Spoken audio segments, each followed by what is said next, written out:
दोस्तों आज के इस वीडियो में हम बात करने वाले हैं ऐप डेवलपमेंट कंपनी के प्रॉफिट के बारे में। जो वो आपसे एप्लीकेशन की डील्स लेते हैं उसमें उनका कितना प्रॉफिट रहता है। देखो दोस्तों, मैं खुद एक ऐप डेवलपमेंट कंपनी रन कर रहा हूं पुणे में, और मुझे ऐसा लगता है ना, कस्टमर के साथ ट्रांसपेरेंसी रखना बहुत ज़्यादा ज़रूरी रहता है। क्यों? क्योंकि आप अगर पे कर रहे हो तो आपको पता होना चाहिए कि इसमें कितना कंपनी का प्रॉफिट है, कहां पे कंपनी का कितना खर्चा लग रहा है, और आप जो पे कर रहे हो उसको किस तरीके से यूज कर रही है कंपनी उस अमाउंट को। ठीक है, तो ये जानना आपके लिए बहुत ज्यादा जरूरी है। तो आज के इस वीडियो में मैं फ्रीलांसर की भी बात करूंगा। जो फ्रीलांसर्स रहते हैं वो जब आपसे कुछ चार्ज करते हैं, XYZ अमाउंट जब वो चार्ज करते हैं तो उसमें उनका कितना प्रॉफिट रहता है, और अगर एक ऐप डेवलपमेंट कंपनी अगर आपसे चार्ज करती है तो उसका कितना चार्ज रहता है, फिर उसमें उसका कितना प्रॉफिट रहता है, ये सारी चीजें डिस्कस करेंगे। लेकिन इसके पहले हमने कुछ प्रोमोज रेडी किए हैं, हमारे एप्लीकेशंस जो हमने रेडी किए हुए हैं, जो मार्केट में हम रन कर रहे हैं। अगर आप इंटरेस्टेड हो उसको बनाने के लिए तो आप बनवा सकते हैं, बिल्कुल। उसका छोटा सा प्रोमो है, देख लीजिए, उसके बाद हम वीडियो को कंटिन्यू करते हैं।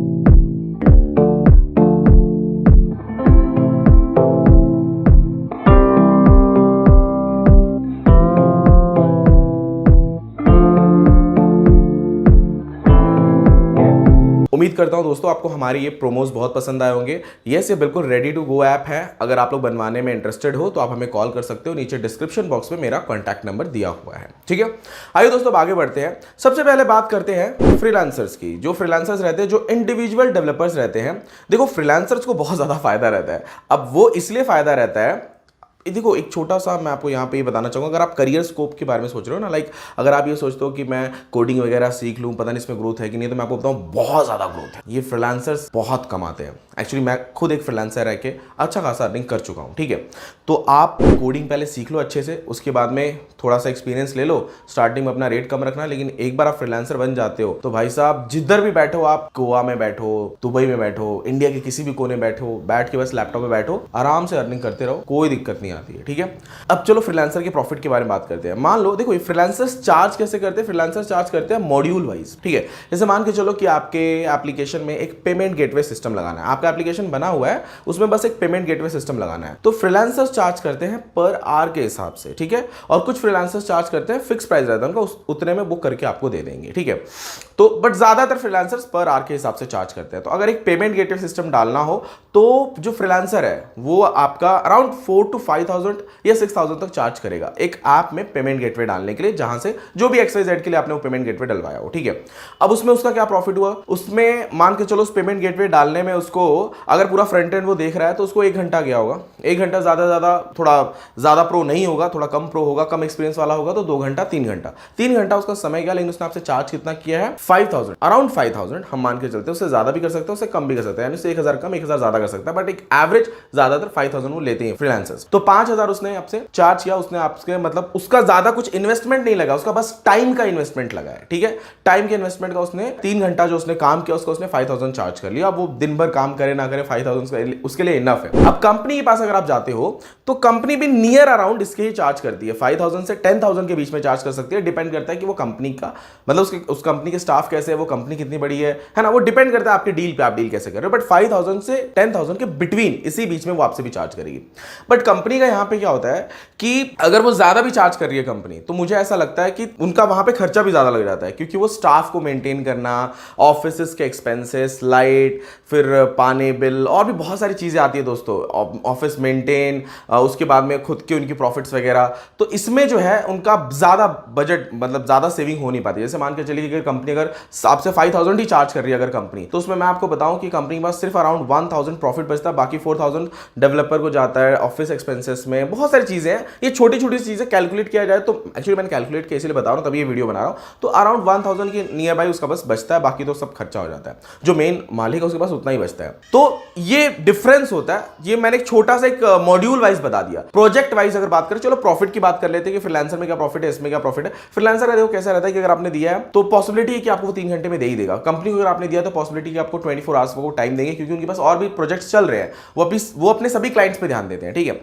अब फ्रीलांसर का क्या है कि अगर उसने कोई दूसरा प्रोजेक्ट ले लिया है तो चांसेस है कि अगर आपके पेमेंट गेटवे में दोबारा कभी इशू आया तो ये आपसे दोबारा चार्ज करेगा। बट कंपनी ऐसा नहीं करती है। कंपनी कोशिश करती है कि क्लाइंट हमसे बना रहे तो वो नेक्स्ट टाइम में भी हो सकता है वो आपको फ्री ऑफ कॉस्ट करके दे दे, नेक्स्ट टाइम कुछ बग्स वगैरह आ भी गया तो, ठीक है। ये कुछ डिफरेंस रहता है। देखो मैं दोस्तों यहाँ पे फ्रीलांसर की बुराई नहीं कर रहा, मैं पहले बता रहा हूँ, तारीफ कर रहा हूँ। यहाँ पे उनको बहुत ज्यादा प्रॉफिट होता है। इवन मैं खुद फ्रीलांसर बनना चाहता हूँ। अभी तो मैं कंपनी रन कर रहा हूँ, बट फ्यूचर में मैं ऐसा सोच रहा हूँ कि एक नेक्स्ट प्रोजेक्ट वगैरह बना के डायरेक्टली सेल करो, ज्यादा बेस्ट है। कंपनी वगैरह रन करना भी बहुत बढ़िया है दोस्तों, बट बड़े लेवल पे, अगर आपका गेम बड़े लेवल पे हो रहा है तो, ठीक है। बट कोडिंग आप जरूर सीखो अगर आप इंटरेस्टेड हो, करियर को बहुत अच्छा है। अब प्रोजेक्ट वाइज बात कर लेते हैं कि प्रोजेक्ट वाइज किस में ज्यादा प्रॉफिट होता है। प्रोजेक्ट वाइज फ्रीलांसर अगर आपसे 2 लाख रुपीज चार्ज कर रहा है या 1 लाख रुपीज चार्ज कर रहा है आपके रिक्वायरमेंट के हिसाब से, तो कंपनी वहां पे 4 to 5 लाख रुपीज भी चार्ज कर सकती है। यहां पे प्राइस का डिफरेंस आ जाता है, ठीक है। बट बहुत ज्यादा भी डिफरेंस नहीं आता। मैं बोलूं तो हाँ, 1 लाख 1.5 लाख का डिफरेंस डेफिनेटली आ जाएगा, क्योंकि वो कंपनी है, उसके पास आप जा सकते हो, मिल सकते हो, बैठ सकते हो, मीटिंग कर सकते हो। फ्रीलांसर से भी ये सारी चीजें कर सकते हो, बट वो इंडिविजुअल बंदा है, ठीक है। अगर उसको आपसे बेटर प्रोजेक्ट मिल जाता है तो पॉसिबिलिटी ये है कि आपके प्रोजेक्ट को जल्दी जल्दी खत्म करेगा, आपको डिलीवर करके फटाफट उस प्रोजेक्ट पे चला जाएगा। बट यहां पे जो कंपनीज रहती है वो फोकस करती हैं कि भाई ये प्रोजेक्ट इसको प्रॉपर करके देंगे तो नेक्स्ट प्रोजेक्ट पे इससे हमको वापस मिल जाएगा, ठीक है। ऐसा नहीं कि फ्रीलांसर ये सारी चीजें नहीं करते, वो भी करते हैं, बट चार्जेस उनको प्रॉफिट ज्यादा होता है, यहां पे कंपनी को प्रॉफिट कम रहता है। तो जहां पे कंपनी को प्रॉफिट कम होता है इसलिए कंपनी थोड़ा आपसे एक्स्ट्रा चार्ज करती है, जबकि फ्रीलांसर्स का जो प्रॉफिट रहता है वो फिक्स रहता है, उनको उतना आने वाला है, तो वो एक्स्ट्रा चार्ज नहीं करती। जितना उनको मिल गया उनके लिए उतना इनफ होता है, ठीक है। तो आइए दोस्तों, आप लोग कंपनी के प्रॉफिट्स एंड फ्रीलांसर्स के प्रॉफिट इसके बारे में समझ गए हो। मतलब इतना मान के चलो, जितना आप पे करते हो उसका 20 to 30% के अराउंड कंपनी के पास सेव हो जाता है, फ्रीलांसर के पास 80 to 90% का सेव होता है। तो ये बड़ा डिफरेंस है ना। लेकिन एक अश्योरिटी रहती है कंपनी के पास, क्योंकि आप आ सकते हो, मिल सकते हो, उनका ऑफिस है, रजिस्ट्रेशन पर बहुत सारी चीजें रहती है। कंपनी होती है ऑब्वियसली। फ्रीलांसर के पास भी ये सारी चीजें होती हैं, बट वो फ्रीलांसर है। सो एक अगर आप पहचानते हो, जानते हो, तब तो ठीक है, बट अगर आप जानते नहीं हो तो मैं आपको सजेशन दूंगा कि पूरा सोर्स कोड कभी भी किसी फ्रीलांसर को शेयर मत करो। एक लिमिटेड कोड उनको शेयर करो। XYZ जो भी आपको मॉड्यूल बनाना है वो मॉड्यूल लेके इंप्लीमेंट करा लो, ज्यादा बेस्ट रहेगा, ठीक है। अगर आप ये सारी चीजें समझ गए हो और आपने मेरे प्रोमोज देखे पसंद आए तो इस वीडियो को लाइक जरूर करना। अगर आपको एप्लीकेशन से रिलेटेड कोई भी इंक्वायरी है तो आप मुझे कॉल कर सकते हो। मिलते हैं दोस्तों नेक्स्ट वीडियो में।